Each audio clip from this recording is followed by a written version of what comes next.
হরি ওম। জয় গুরু।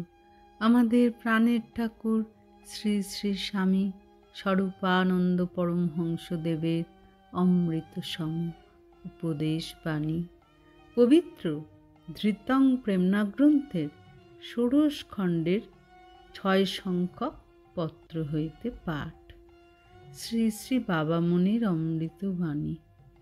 তুমি আবার নিয়মিত সমবেত উপাসনায় যাইতেছ শুনিয়া তোমার প্রতি আমার স্নেহের সাগর উথলিয়া উঠিয়াছে। সমবেত উপাসনায় যে যোগদান করে সে প্রকৃত প্রস্তাবে আমারই সহিত সাধনে বসে। ইহা তাহার পক্ষে যেমন লাভজনক, আমার পক্ষে তেমন প্রীতিজনক। আমার সাধন করিবার কোনো প্রয়োজন নাই। অনেক সাধন করিয়া সাধক বরিষ্ঠেরা যাহা পাইয়াছেন, সাধন না করিয়া মাত্র ঈশ্বরের কৃপায় আমি তাহা পাইয়া কৃতার্থ হইয়াছি। আমার আর কিছু পাইবার বা চাহিবার নাই। তবু আমি সাধনে বসি, তাহা কেবল তোমাদেরই জন্য।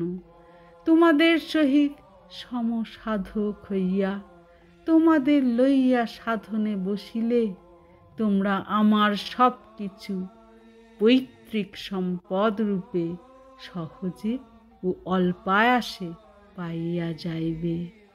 তোমাদের সকলের এই অসামান্য লাভের দিকে তাকাইয়াই আমি তোমাদের পূজ্য বিগ্রহ হইতে না চাহিয়া তোমাদের সমসাধক হইয়াছি, তোমাদের নিত্য সাথী সাজিয়াছি। তোমরা আমার অন্তরের এই গভীর আবেগকে প্রেম বলে অনুভব করিতে চেষ্টা করিও। যে অপ্রেমিক, অন্ধ এবং অজ্ঞান, তাহার কাছে বুঝাবুঝির কি প্রত্যাশা করিব? হরি ওম। জয় গুরু।